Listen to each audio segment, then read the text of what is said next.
नहीं आते हैं, बट हमारे वो राइट्स अब तक हमको नहीं दिए जा रहे थे जो एक महिलाओं को दिए जा रहे थे। फॉर एग्जाम्पल अभी आप देख लो, I am the first transgender who got birth certificate in India. ये अपने आप में बहुत बड़ी बात है।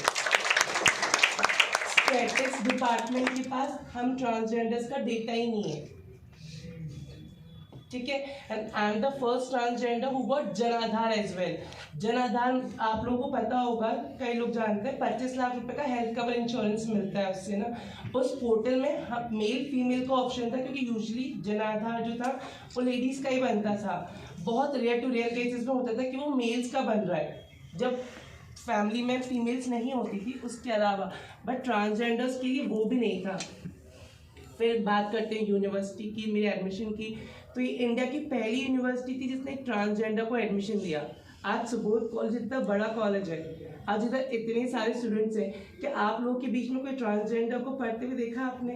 ट्रांस मैन और ट्रांस वुमेन नहीं देखा, बट इट डजंट मीन कि वो एग्जिस्ट नहीं करते।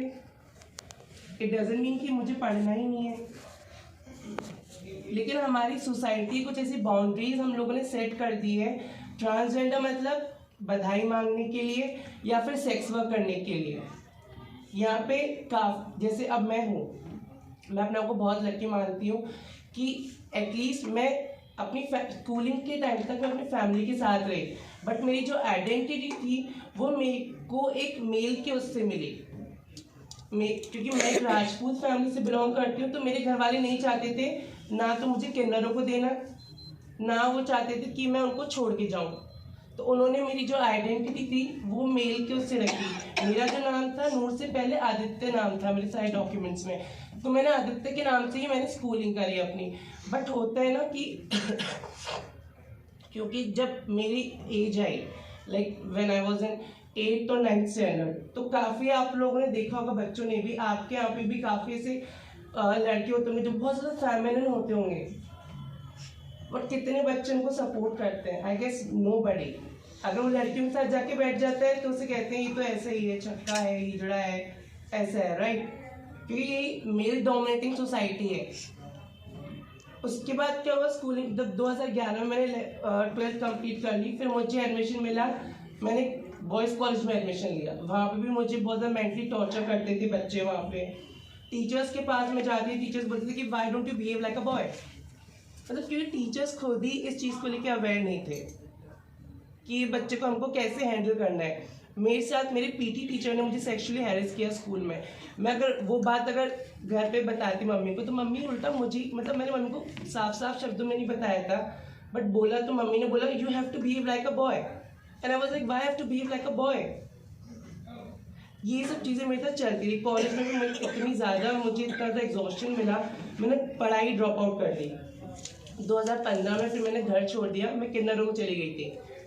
मेरा बधाई का ही काम था, बधाई मांगती थी। 2021 में मैं जब वापस जयपुर आई, यूनिवर्सिटी से एक शिवराज गुजर है जो सोशल डिपार्टमेंट से पीएचडी करे ट्रांसजेंडर सब्जेक्ट पे।